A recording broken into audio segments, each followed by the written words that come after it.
Good morning, everybody. This is Dennis Wilburn with the Active Trend Traders. Joining us from Dallas, Texas is Mike Traeger. Good morning, Mike. Hi, hi everybody. I hope everyone had a good holiday. Having a good holiday so far, and we've had extraordinarily good weather here, much like the East Coast is experiencing. So glad for that. Yes, and so since we just finished with Mele Kalikimaka, which is Hawaiian for Merry Christmas, Richard reminds me that the next one coming up on, what is it, Friday of this coming week is Haole Makahiki Ho, which is in Hawaiian means Happy New Year. And so we're glad everybody made it today. Thanks for joining us on this special day. And thanks for everybody who sent me the kind words regarding getting my mom moved into her assisted living residence. It is a new phase of life for her. She's doing quite well and just making the adjustments. But I was really pleased with the new residents and how well they take care of the folks who live there. And and I learned something, Mike. You know what I learned? I'm listening. Okay, I learned that don't wait until you're 85 to start honing down, clearing out and simplifying your life with the stuff that you own.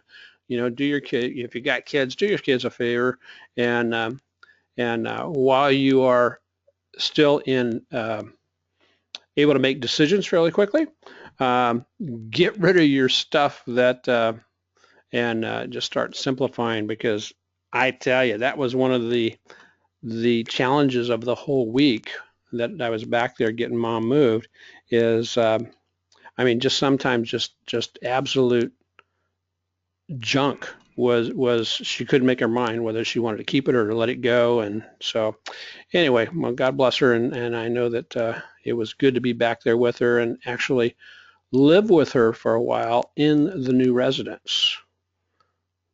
And they eat really well. I think I gained about 10 pounds while I was back there. So let's get going this morning. I want to remind everybody that everything we do with the Active Trend Traders is for training purposes only, and traders should always paper trade any new method prior to the risk of their own personal capital. Just as a reminder, this will be our last How to Make Money Trading Stocks webinar for 2015. We will kick off again in 2016, the very first Friday of well, not the very first Friday of 2016, but the second Friday of 2016, we will get back and get up and going again. Those of you who are Active Trend Trader members and also early warning members, the alerts, the updates, and all that kind of stuff will continue to go out as regular. So Michael is not with us today, I don't believe.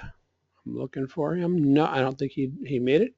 I want to remind everybody that we are very much about helping educate folks on becoming great traders. We do a weekly training webinar that provides a clear and simple approach to the premium for premium active trend trading members, and then the recording of those trainings is available to both the active trend trading members and the early warning members. This Tuesday night, December 29th, we will finalize part 3 of the series on planning for wealth portfolio building, which attaches to our strategy number 1 and has been becoming a more of a focus as we've moved through this year. And I'm very pleased with how that refocusing on a specific entry off the 8-day moving average has been working for us. So let's go take a look at the market. A couple of weeks ago when we did our last webinar, the market was showing some weakness, and I was sitting there going, this is, it's about time for this to fail. Matter of fact, both Mike and I have done a couple of articles for the Traders Report newsletter. It comes out on usually Saturday or Sunday. And we've talked specifically about how both the internals of the market and just a lot of different things and the technicals of the market are showing at least indecision and perhaps even significant weakness. And And that's what we had a couple of weeks ago, but bam, we go into the Fed meets. They decided to raise rates, which just totally, in so many ways, didn't make sense, but they had to save face, Mike, don't you think? Yeah, absolutely. Yeah, and so that happened. The market wobbled around for a little bit after the rate decision on Wednesday of the week before last, and has been pushing a little bit higher over the last few days. And so this week we saw a lot of holiday trading with an upward bias. That is typically the way every holiday period tends to have an upward bias. And partly the reason for that is the institutional traders are not trading as much. And so the general population, general traders out there, have a tendency to want things to go up. And so they start buying things up. We saw some volatility in the market, but not a huge amount for we also did not see it just blast off like it has in over past holiday sessions the last 2 weeks of the year. So the S&P for the week is moving back up towards resistance. Same thing for the NASDAQ. The Russell remains the weakest of the tracking indexes. And so outside influences that are coming into this week. The Santa Claus rally. Officially, the Santa Claus rally, I've had a couple of questions about Santa Claus rally, whether or not it really exists or not. But the Santa Claus rally began on Christmas Eve. And so, Mike, you know what the stats on the Santa Claus rally is? Off the top of my head, no. Okay. I think I remember reading somewhere once upon a time that, this time of year, the week before Christmas through first or second week of January tends to be positive, like 75 or 80% of the time. Yeah. And so, well, I did some research, and on the S&P, the end of year Santa Claus rally has been up. Now up doesn't tell you the magnitude of the up, but it's been up the last week of the year 78% of the time since 1950. That's 65 years worth of information. So, how will we play it going into the end of the week or in the end of the year? I'm not going to bet the farm, but I'm not going to necessarily go short anything either. But 78%, that's pretty good. Pretty good odds. Yeah, pretty good probability. And so, but 78% of the time over the last 65 years. So Santa Claus rally, is it beginning? What type of rate hike residuals will we have? I know the economic reports that came out on Thursday were kind of mixed. It seems to me, Mike, like they have gotten, they've been speaking, they being the Fed and the government, have been speaking about these, what we see, knowing the history of the market, what we see is reduced expectations, but now they're taking these reduced expectations in a positive, putting a positive slant on them.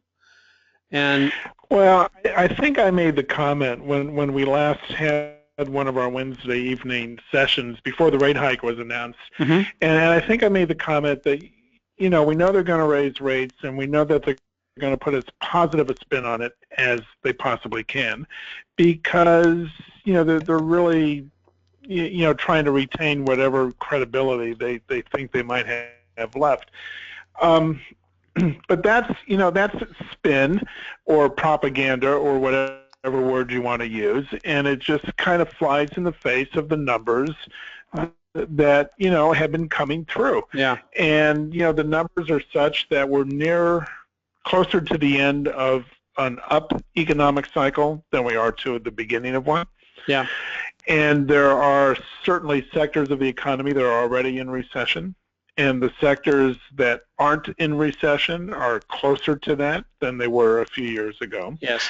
And historically, you don't raise interest rates in the face of a recession and declining earnings and a weakening economy. Yeah. I mean, historically, you raise interest rates because you're trying to cool things down a little bit.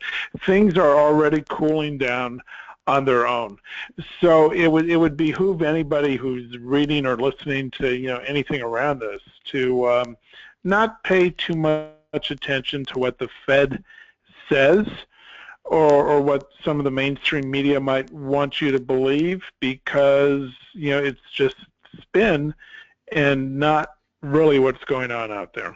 Yeah, yeah, and and the fact is there may be some folks in the market that are going to believe it, and clearly they could. I mean, the market can go up even in the face of poor internals, even weak internals, and it can keep pushing higher, pushing higher, pushing higher, and then all of a sudden it just goes crunch and then it breaks. I think the article I wrote a couple of weeks ago that talks specifically about what on the longer term charts, the monthly charts and the weekly charts, but especially the monthly charts, the S&P is showing signs of a rounding top. I mean, for the last 14 months, the S&P has failed to move back above, sustain a move above the 2100 level. And it's been ping-ponging between support down around 1900 back up to the 2100 for the last 14 months. So just something to, and so I look for some continued rate hike residuals to happen, both positive and negative perhaps. The spin that the job market is healthy and all that kind of stuff, and we're adding so many more new jobs and all kind of stuff, but we're still leaving a lot of people on the sidelines. Lastly, for outside influence going into the end of the year is window dressing. Some institutions will in fact dress up their portfolio and own certain stocks of whatever index they're trying to emulate, and so they will sell out of some positions and add positions just to basically so that they hit the end of the year and the end of the fourth quarter with the proper allocation across the different stocks and the various funds. So that can also drive the market a little bit. So let's go. What's next? Okay, here we were 2 weeks ago. We had gotten we were in the process of almost getting a trigger on the early warning alert system, but we hadn't jumped into it as of yet because we do have some proprietary indicators that both Mike and I track for when it's actual time, but this kind of gives us a little bit of a heads up. This was on 211, and sure enough, here it continued to fall down about the 15 level, and then rebounded 1 week, came back down below, and then rebounded again. And as you can see, the percentage of stocks in the NYSE that are above their 20-day moving average finished on Friday above the 50% level. However, if you go and look at the longer term charts, and in other words, and the stronger moving averages, like the percentage of stock on the NYSE that are above the 200-day moving average, it paints a slightly different picture. It still shows that things are lagging a lot. Is that you confirm that, Mike? Well, it's just an indication of what we've been talking about. The weakening internals in the overall market, and the lack of breadth in the movement of the cap-weighted indexes. Yeah. And these images that we're looking at are just visual representations of that theme, which has been ongoing for several months now. And if you go to the chart for the percent of stocks above the 200-day moving average, which I think is a weekly chart when you show it, it's going to show that even more graphically. Yep, and that says non-weighted. and because the NYSE is not a weighted index, and so it kind of gives and that's the other part that we're looking at, because on the NASDAQ, there's like 10 stocks. There's 8 stocks, I think Mike has highlighted previously, 8 stocks that are actually holding that index up and keeping it from going, dropping. But I think, Mike, one of the articles you did not too long ago talks specifically about you can get a non-weighted chart of the S&P, and it looks as bad as the Russell. I looked at that chart recently, so I don't know what that looks like, but I believe it. Yeah. And so, but anyway, so what can we be expecting this week? We saw that it has pushed up here, and one thing that's interesting is you can use technical analysis on anything that can be charted. And so what's this telling us is that basically, if I take a look at that, this is a daily chart, that daily candle, that is close to being a shooting star. And so we'll see if the stock's just kind of hang around this 50% level, or if it sets itself up to fall. One of the things that I could see of it pushing on up here to the 60 level by the end of the week, as and so Chris asked the question, are we saying that the S&P is going up or down short term? One, it depends on what your short-term horizon is. I would say that the odds of the S&P going up for this week are about 78%. Based on what we had presented earlier, that the S&P tends to end the year, and has done so for the 78% of the time, went up through the end of the year after, when it starts the Santa Claus rally on Christmas Eve, and it's done that since 1950. Longer term, Chris, we'll see. I mean, I think that going into the new year, will give us a perspective on the strength of the weakness, our strength or weakness in the on the S&P and all the indices themselves. And I could see us pushing up with an okay rally through the end of the year, and then once that's over, we get a turn back over. We know we have the cap that's on the S&P that is up about just a little bit above 2100, and so it has to push back through that, and I think with a sustained move above it before the S&P moves back into a stronger uptrend. You got any comments on that, Mike, on what the market's going to do? Yeah, I agree with all that, and also I would make the observation when we get to the charts, and this has been going on for a couple months now, and we've talked in the past about the concept of getting whipsawed. Yeah. Around certain moving averages. If you're keen, you're trading off of those moving averages, and for the past maybe 2 months, the S&P 500 has just been getting whipsawed around its 200-day moving average. Yeah. Which is, that moving average is absolutely flatlined. It's not going up anymore as it has been, for the past several years. And, we get a little bit above it, and then we get slammed down to a little bit below it. And then we climb back a little bit above it, and we get slammed down to a little bit below it. And recently we were, kind of oversold, and we've gotten a very small little rally right back to it, and that's where things are at now. So, yeah. Do we get turned back at the 200-day moving average? Do we go back a little bit above it as we've been doing, and continue the whipsaw thing? Odds are, based on what you said earlier, that that's probably going to happen. Yeah. But that's just kind of what's been going on for now, for 8 to 10 weeks. Yep. And so path of least resistance right now. I basically finished as I was looking through the charts a little bit since I got back from Arkansas. It's mixed.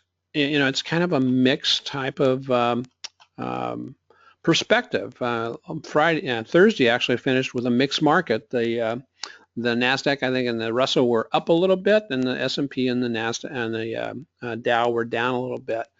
And so one thing I know for sure as we move, so where's the path of least resistance? I think we may be moving into a stage where the market, the indices themselves will follow their own path. However, there will be individual stocks that still perform and perform well, and we have to depend on our technicals to take a look at that. So as you can see, the indices have made some improvement over the last 2 weeks. The Dow was down 2.82 a couple of weeks ago. It's only down 1.52. The S&P has clawed its way back to being positive for the year, up about 0.1%. Nasdaq has been the best performer of the year, up about 10, and the Russell has been the poorest performer of all the indices.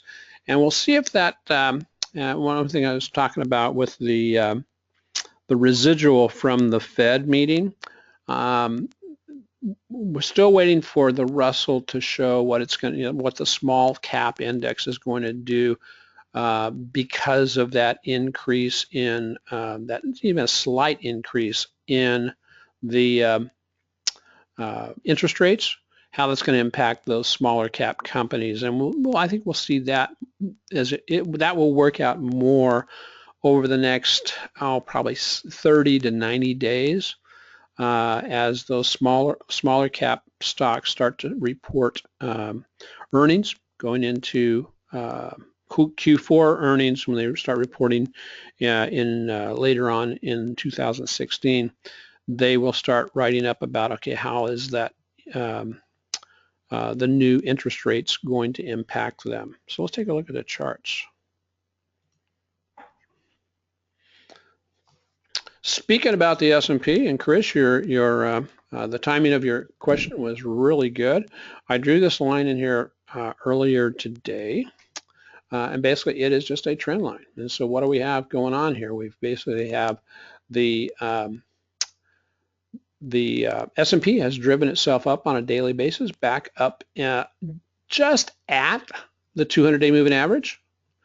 And will this trend line hold us as resistance, or the 200-day moving average hold as resistance?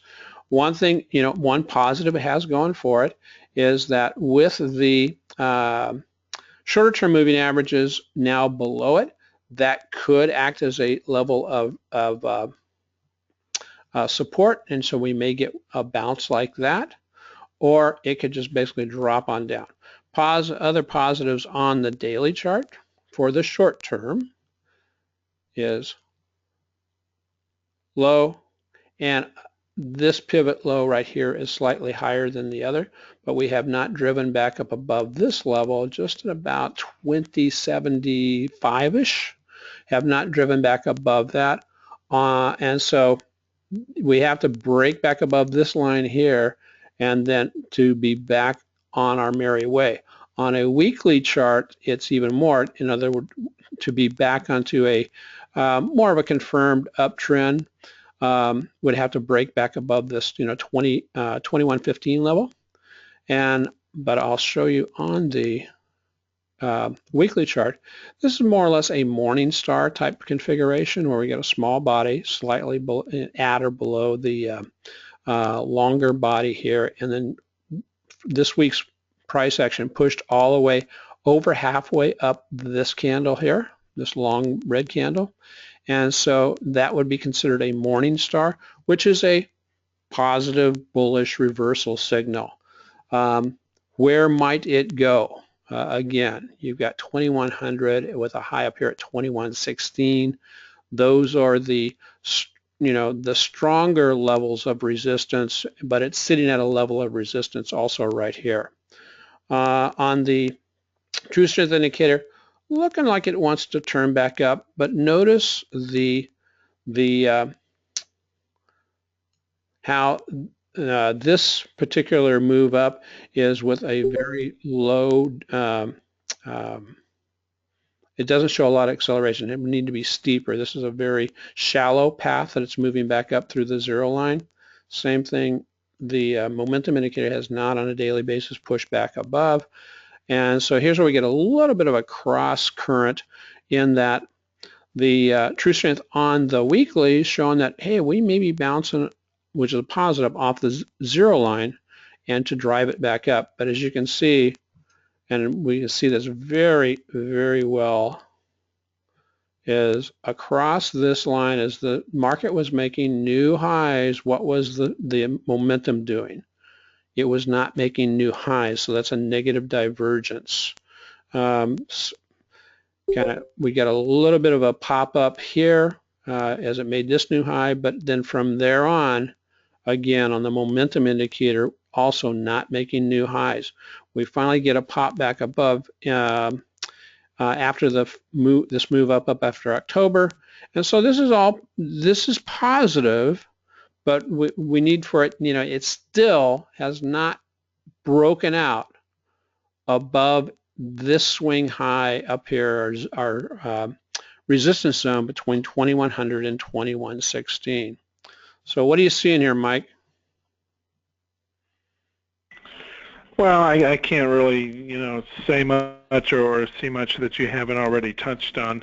Just the observation again on the daily chart here on the S&P. Mm-hmm. If an uptrend is defined as a series of higher highs and higher lows, and a downtrend is defined as a series of lower highs and lower lows. Yeah. The daily chart of the S&P so far, until proven otherwise, is in a shorter-term downtrend. Yes. We've got that swing low that was put in early December, and we've moved back up to a lower high. So far, unless that the previous high around 2080 can be definitively taken out, which it might happen, but until then, that is a downtrending chart. Yep.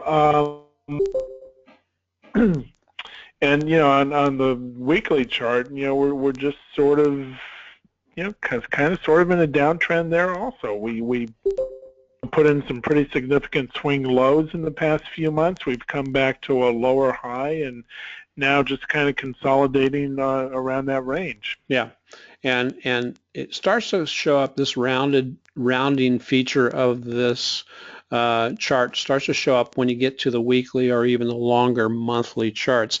And there's not a darn thing wrong in taking a look at the monthly charts, although you're not, the candlestick for the monthly chart, that can't be used for interpretation, but you can sure look at the past data to see what the monthly charts are telling you. And earlier, like I said, about 2 weeks ago, I put out an article that talks specifically about that rounding feature of the weekly chart. Let's pop over to the NASDAQ.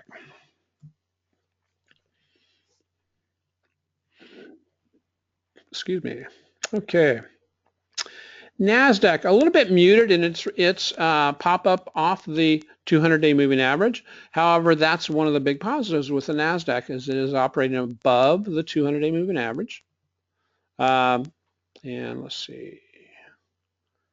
I think, yeah, and above the 100 and above the 50, the 8, and so, but it too is facing more or less a similar type situation where you've got this a little bit of a downtrending highs, a little bit of a wedge up here, and so it might break out of here and move back up, but where will it probably move up to? It's up here about just above the 4,700 level, where we've got you've got a high up here at 4740-ish, 38, and so that is a resistance zone where throughout this year the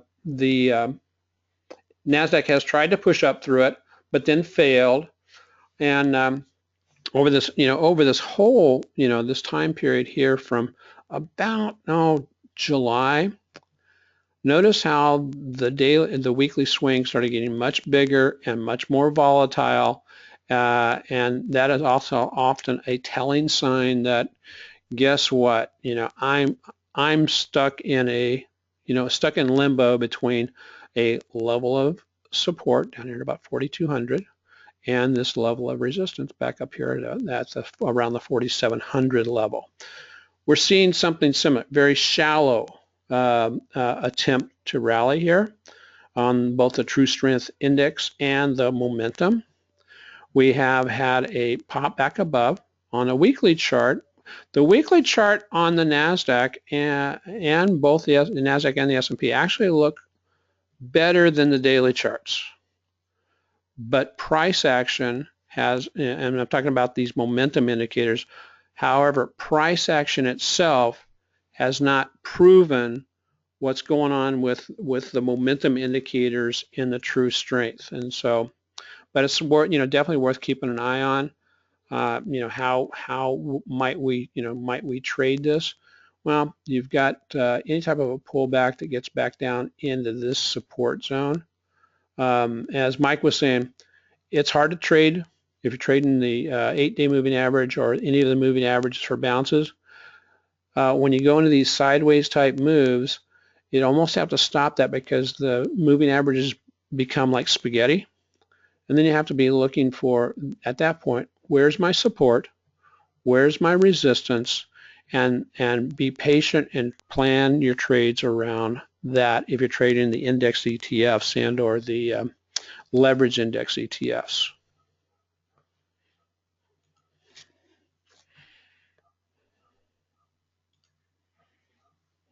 Okay, let's take a real quick look at the Russell. You can see the Russell is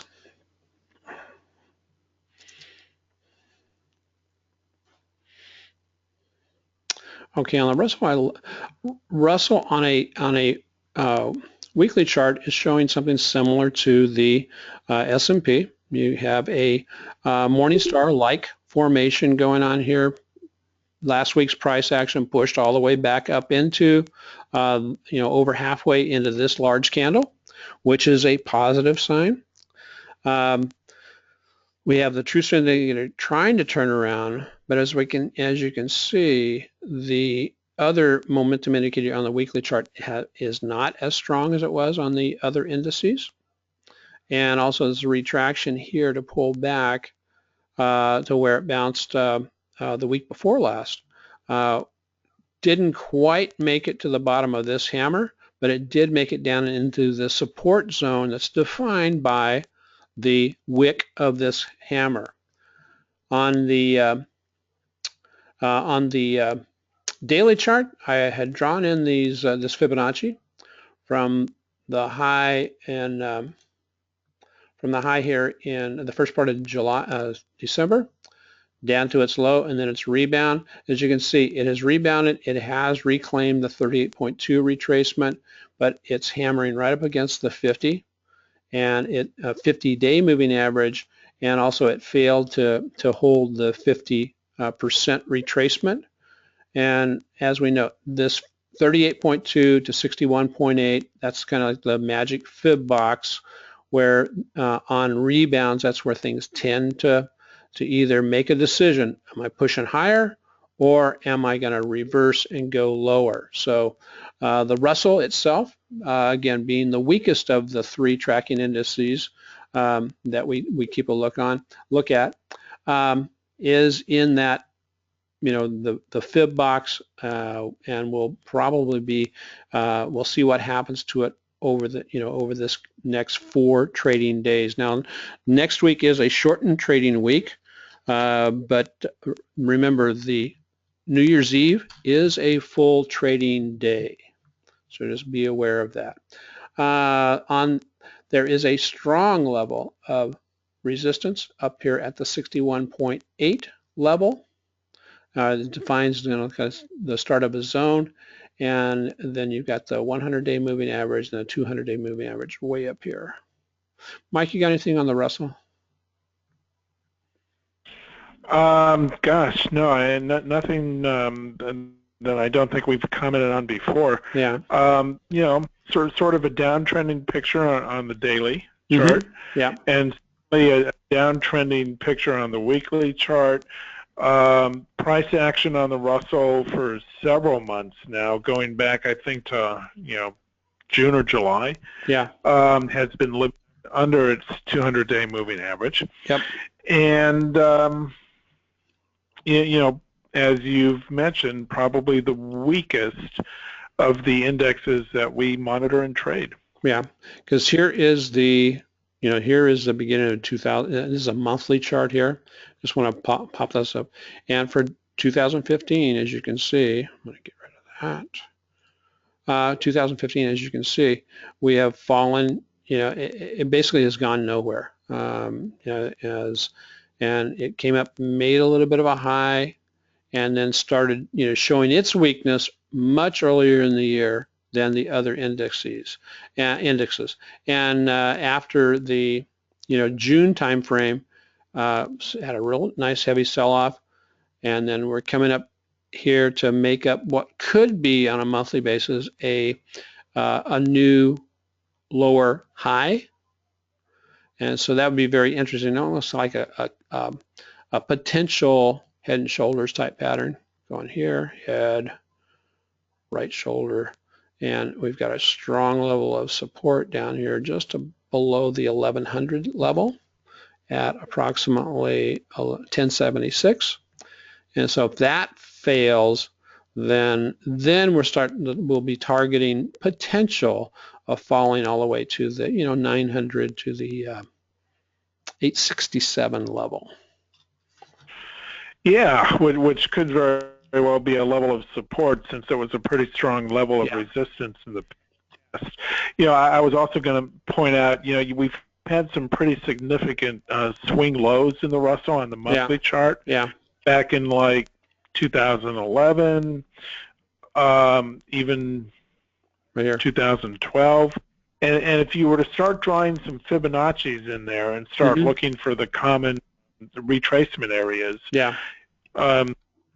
the 38, 50, and 62% retracement areas on the fibs, you may very well find that a common retracement on this monthly chart is going to take you right back down into that 800 to 900 range. Well, let's see. There you go. Yeah. Well, I long ago came to the conclusion that there aren't any coincidences with this stuff. And I mean, would a pullback in the Russell from 1150 to say 850, 870 scare some people? I mean, it probably would, but in the overall, scheme of charting and technical analysis, it would be a very common thing to see happen. Yeah. And keep in mind, it's a monthly chart, and things don't happen very quickly, and it doesn't speak to what's going to happen, the next day or the next week, and it'll take several months for anything like that to play out, but it wouldn't be uncommon or unexpected. Yeah, no, without a doubt, and that's one of the things that I love about technical analysis. And as we take a look at this, is we can project down. Like here is the little magic fib box that we're talking about, 61.8 to 38.2. It tested 38.2. We didn't know it was a 38.2 prior to this high putting in, but it made a test there, so we know we have some strong support. On a monthly basis, we have some strong support at 1039. Well, if it busts 1039, where's the next level of potential support? Well, down at a 50% level, which is at 950, and then some very strong support down here at the 61.8, which would equate to 868 as a number, and that would be a 30+% correction. But one thing we know for certain is that those strong corrections like that, our system will keep us out of the market until it's time to get in, and will keep us flat and let us make decisions on whether or not we want to do short trades or not. And then once you get that full-blown correction out of the way, that's where some of the biggest winners start showing up for those, those larger moves. So, in other words, sometimes a big correction is really healthy. So, okay, Mike, you got anything else on the Russell? No, I really don't, although I think it would be interesting to take a look before you veer away from this review take a look at NYA if we have a chance to do We that. can do that. Okay, NYA, which is the NYSE, and something very similar. I mean, the NYA, as you can see, I'm going to move that drawing, is showing, this is the monthly, weekly chart, showing a very similar. The NYA actually looks a little bit stronger than the Russell does, but it's still showing that, you know, this is a huge downtrend here. And so, you know, it needs to push back above that, this line, and then also take out this high here before we'd consider it back into an uptrend. But it's looking, again, similar type situation, Mike. And I think if we draw our fib in here from this level here, what's it telling us? Okay, right at the 38.2, you've got strong support at the 95.21 level, and then a 50% retracement on that would take it almost down to these past peaks here, this last, you know, monthly swing high. And then at the 61, you've got also a well-defined level of support that has, you know, previously acted as a level of resistance. You got any comments on that? Well, I really like the monthly chart on this because I think it points up, you know, and again, it's certainly a longer-term perspective on everything. Yeah. But two things I'd like to point out as people are, you know, kind of training their eyes to be able to look at charts. The first thing you'll notice on this, and let's reiterate what this is, you know, the New York NYSE Composite Index, which is non-weighted index, thousands of stocks. I think it's 3,500 stocks. It may be more. Yeah. As price was consolidating around the highs here, around 11,000 on this index, Yep. for a good year and a half or so through 2014 and the first half of 2015, look what was happening at our momentum indicators and our TSI indicator below, you know, below the price action Yep. chart. I mean, these things were starting to negatively diverge. A year and a half, well, you know, a year or two, year and a half ago. It comes out to 14 plus months, Mike. Yeah, well, I mean, you here. know, this first hit 11,000 back in early 2014 or mid 2014. Yeah, and you know, you got a lot of choppy price action and consolidation at that level, but you know, the indicators were beginning to fall off, and that kind of negative divergence, you know, we can see how it has played out so far. And the other thing we've commented on the longer term charts in terms of you know, longer term core positions and retirement funds and stuff like that, is looking for closes below like an 8 or 10 month, you know, 8 or 10 period moving average on a monthly chart. Right. And when you get that, or you get a couple of consecutive months with closes below that, you sort of have to look out for a more significant pullback. And we can see here how we got that close back in the middle of 2015. Yep. Below the 8 period moving average on the monthly chart.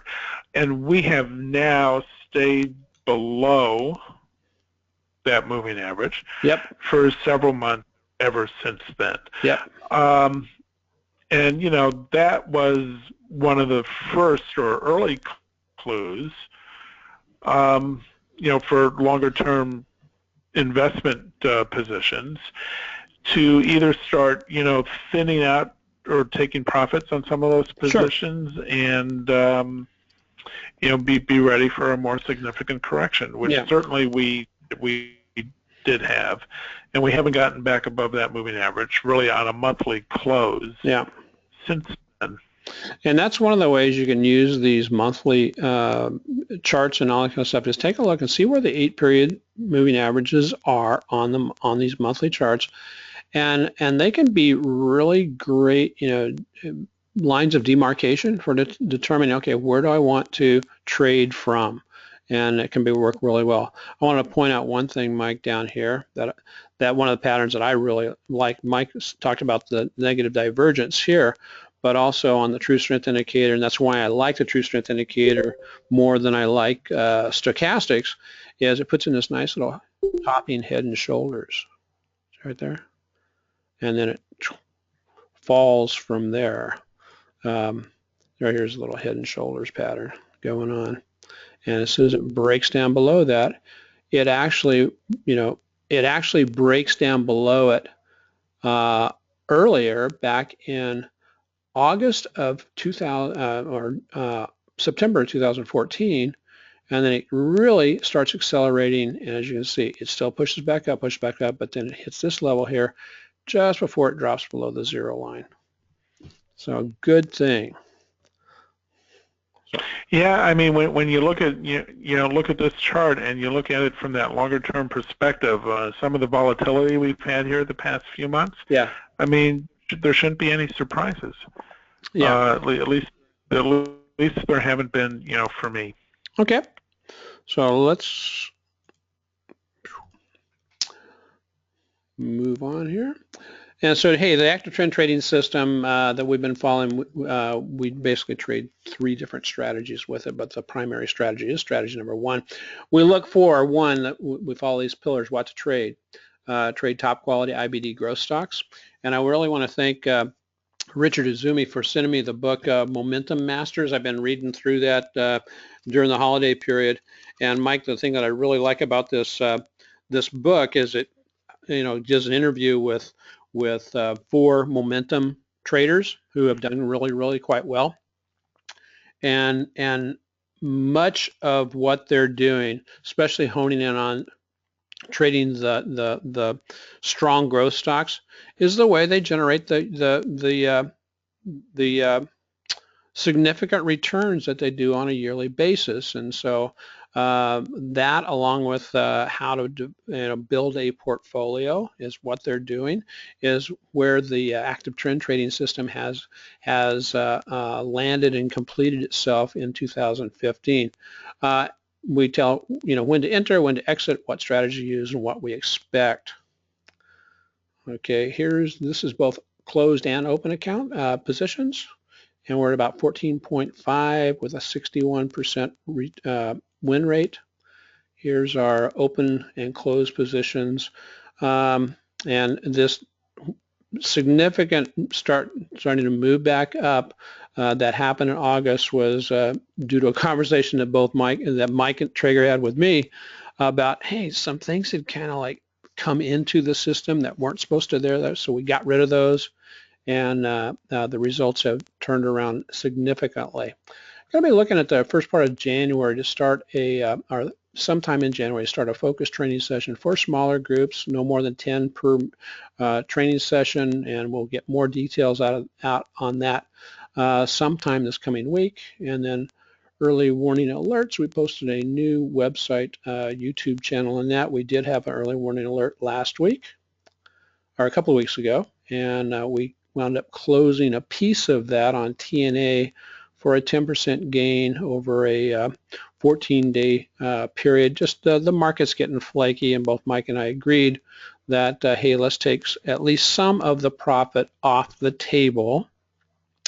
And so we did that. But the active trend trading, we trigger 3 different strategies: stocks and index ETFs. This is strategy 1. Some basic options, strategy 2, and then the wealth building utilizing LEAP type options to sell weekly premium against. And I recognize that probably the majority of people on the webinar today are totally aware of that because you are members, but there are some who watch the recordings. I just want to let folks know what's going on. So this is what is included within the active trend trading system membership. Covers all of these items: pre-market notification of income generating trades, as much as possible pre-market intraday alert and intraday alerts on setups for trades that we're executing, text alerts for getting into the trades, along with And then we follow that up with email alerts on when we're getting out as we're setting up the trade. Weekly training with the midweek market sanity check. And I think the midweek market sanity check, Mike, is going to move to Tuesday rather than Wednesday, because I think that will be a good thing, because it allows us to see the first 2 trading days of the week. And oftentimes trades start setting up on the Wednesday, Thursday time frame. And so I think having that on a Tuesday will be advantageous to all our members.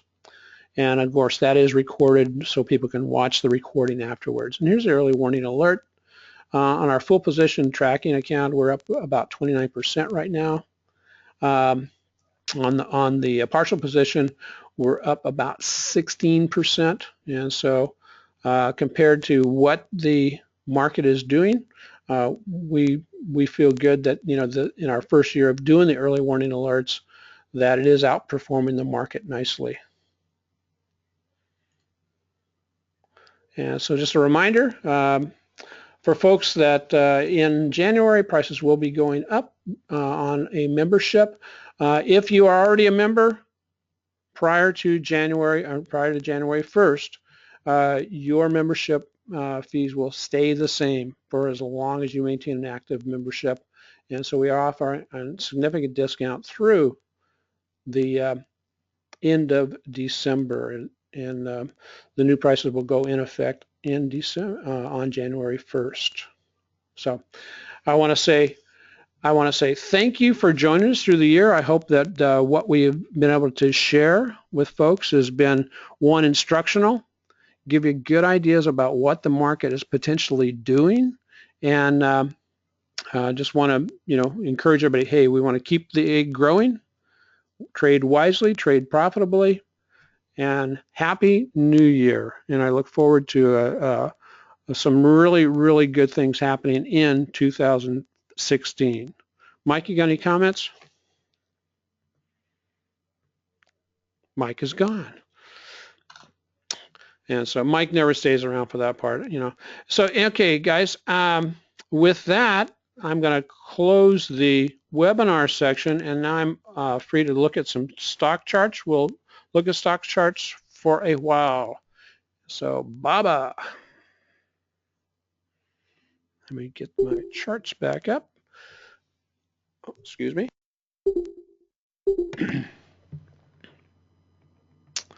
Okay, let's take a look at BABA first. We're going to be looking at this on a daily and a weekly chart.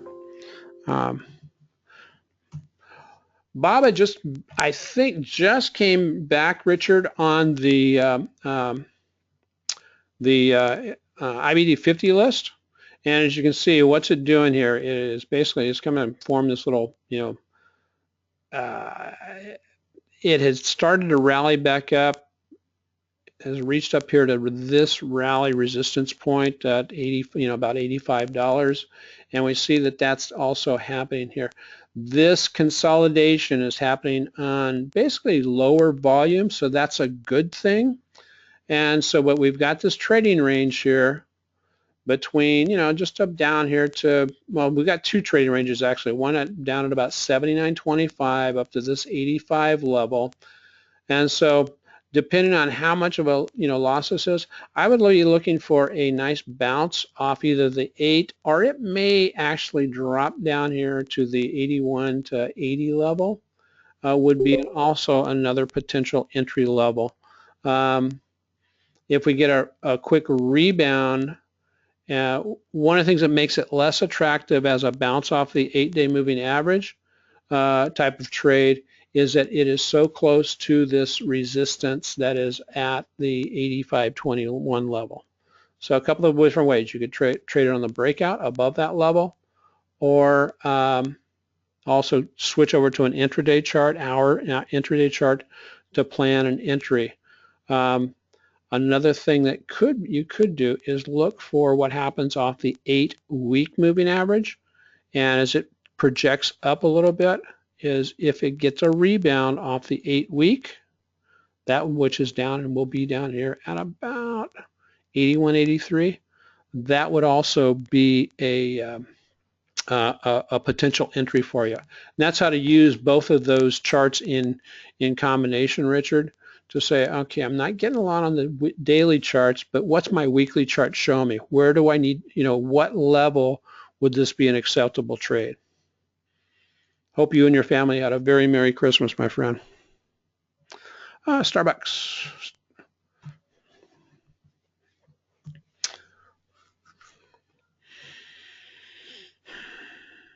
Starbucks was looking like it may, okay, weekly chart.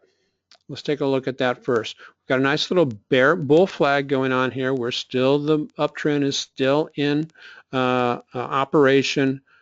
On the true strength indicator, it looks like it might be bouncing back off of the zero line, which oftentimes happens with these growth stocks that are in a nice uptrend. Expand that just a little bit. I would be checking to see what stage, this is a later stage, but it's in a consolidation. And as you can see, this consolidation going on here. We can take a trade off the 8, but it too would be bouncing right into the 50. So it almost needs to break above that $60 level, the 60, 50, 60, 49, the 20-day moving average is sitting at 60.37. So we do want to see a sustained breakout back above that. As we can see, the momentum on Starbucks has been falling off, but this last little move up, which provides me some concern, but it is holiday trading, is this little move up here off the 100-day moving average has been on really low volume. And so that's what I'm seeing for Starbucks. What else we have?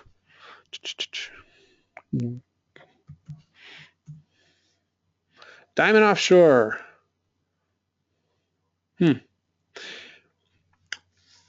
We know that at some point the oil, the fall in oil will reach some kind of equilibrium. Diamond Offshore is a stock that I would keep an eye on for a potential rebound. Where it rebounds from here, we don't have a clue, but it is getting some, on a weekly basis, getting some constructive work going on here. As you can see, we made a low here, and then we made a lower low here, but we have some positive divergence on the both the momentum and the TSI on a weekly basis. And volume is okay, but what we may be seeing from DO is it going into a trading range between 20 up here to just above 23. And and that can be one of those kind of stocks where you say, okay, I'm going to trade this between the ranges, but that's going to have to be a decision each individual trader will make, because from 20 to 23, okay, that's a 15% gain. And you have to say, okay, will I get all of that, or will I only get about 80 to 90% of that, which is still okay. But I'll be keeping my eye on DO. My son was in the chief mate on a drill ship for a long time and got his captain's license, and so, but he's working in South Korea right now. See DOW.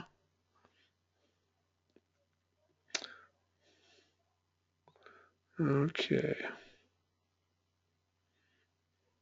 Very volatile. It's not showing us a lot of what this type of pattern over here on a weekly pattern. It's okay, but it's a consolidation pattern, and so we're not getting a real great climb on it. It fell, it leapt out of bed on for some reason, and it has fallen back down to the 200, 100-day moving average, found support, and has rebounded. And so let's see if some volume would start, buying volume would start coming in. The volume has been a little bit muted. but it may be turning itself around so it can start moving higher.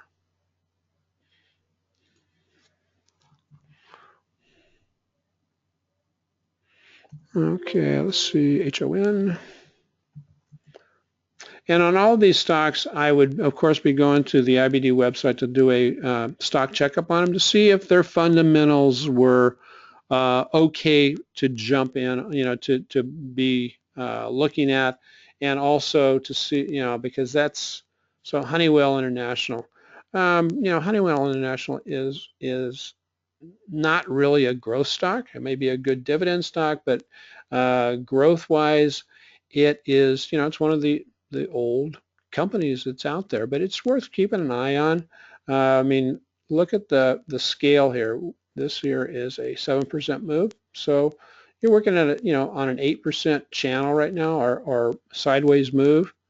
And as you can see, we got a big sell-off earlier in the year, back in August, along with everything else, and it's been recouping that, but it's moving up quickly up to its resistance level at about the 106 level. Volume, primarily you're getting more red volume than green volume. But Honeywell, it's a company that is not going to go out of business, but doesn't really qualify as a okay, Dow, popped on a merger with DuPont and then fell back. So let's see, Hawaii? I'm not Hawaii. Hawaiian Air. Hawaiian Air has been showing us some good things, and now Chris has gone into a consolidation phase where it's consolidating here between the 35 level and the 40 level. Will this 8-week moving average hold? Again, that's where I could be using the 8-week moving average to plan a trade off of. And as you can see, it has dropped a little bit below the 8 and the 20. It looks like we're going to get a negative cross there, and that might put us all the way back down in this area.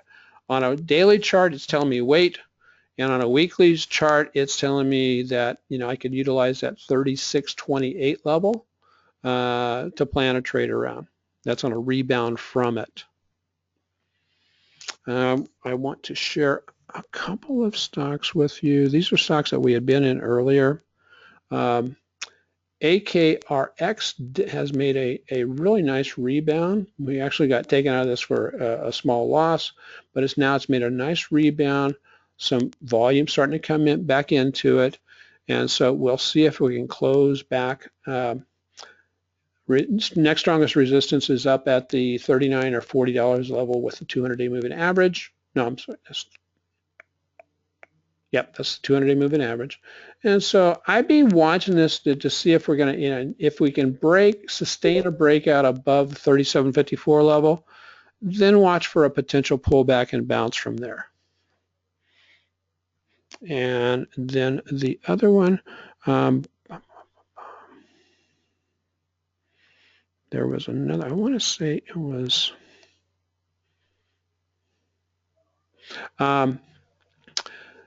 HII, which is Huntington Ingalls. It's looking kind of interesting in that we've got this nice big cup. You put in a handle, and we may get an early entry based on either the weekly chart or the daily chart. As you see, it started to break out from the 8 and the 20-day moving average on Thursday. And but again, a holiday shortened trading day, and it didn't sustain the breakout. But it's looking very interesting. So HII. I'm going to look at 2 more stocks. And then we're going to call it a day, guys. Thanks for joining us here on Saturday. Palo Alto Networks. Again, in a consolidation phase.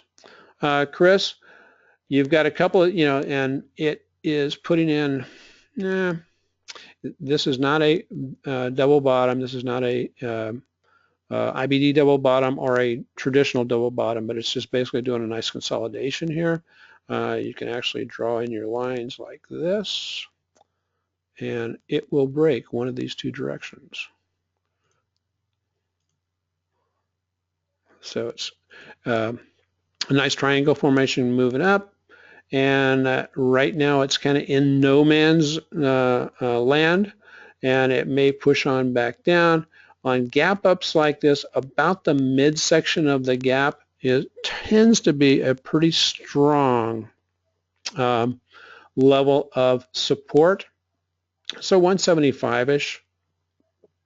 But depending on the market, you look at your TSI is still pointing down, has not made any attempt to roll back up, and so I am keeping an eye on Palo Alto Networks, but not ready to trade it. Celgene. Yeah, Celgene has basically been kind of nomadic on its appearances both on the IBD 50 and off the IBD 50 all year long. It too is stuck in this trading range that comes from about 105 up to 140. Certainly definitely a tradable range. And we've gotten a little bit of power up over the last couple of days. Real nice gap up. But again, it is trading horizontally, but within a tradable range. What can we look at? It's been missing nice uniform patterns, as you can see. I mean, yeah, you can see that, but they've been, well, let me draw it. It has not been doing a pattern that looks kind of like this, where it goes up, pull back, up, pull back, and up. It's been doing one that looks more like this. And again, tradable, yes, but this has been a very volatile tradable stock. And so you just have to, and it will have a higher tendency of whipsaw. So, okay, folks, I'm going to call it a day. One last question, Eric. The last day was short. Do you take it with a grain of salt, since many investors chose to finish early? I never take any day with a grain of salt, Eric. However, I do, look at it and understand that yes, it was a shortened trading day. But I still look at the individual stocks, that's what we want to be trading. Individual stocks. Did any of them act out of the ordinary for a normal? Did any one of them have exceptional, either upside or downside volume that would be unusual for a shortened trading day? And so, and then the patterns on the charts are the patterns on the charts regardless of the length of day. So with that, everybody have a wonderful New Year's, and safe and sane and all that kind of stuff. And we'll see you guys. Some of you will see on Tuesday this week, and the rest, folks who just joined for the How to Make Money Trading Stock webinar, we'll see you in 2016. God bless everybody.